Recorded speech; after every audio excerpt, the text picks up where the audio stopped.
CS for Interior summoned us with a distress call. We managed to assemble a team of over 200 lawyers. We went to his residence at Karen and found out strange-looking people after the CS. The people could not identify themselves in terms of their identification. The people could not identify themselves in terms of any uniform.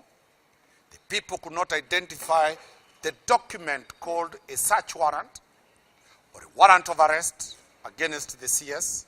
These are the conditions the lawyers demanded, and nobody could show that. Today in the morning, we have seen the Inspector General has confirmed that none of his officers were present there. 3 questions. The whole night we have not slept. We have been at the CS's place. Why hasn't any police officer come to confirm what is happening with the CS?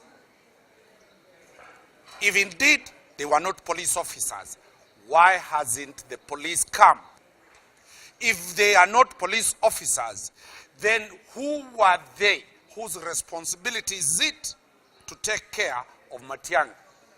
It is a responsibility of the police. If foreigners from Ethiopia or foreigners from any other country invaded the CS's place, it is the responsibility of the police to rush to the scene of crime. So it is upon, we are pushing the government to come out very clearly to explain 3 things. 1, Professor Magoha dies. Our client gives a speech. Less than 12 hours, his security detail is downgraded. Less than 24 hours, a serious attack in his house. The sequencing of those events is that there seems to be a choreographed attack on the former cabinet CSS, including the former head of state.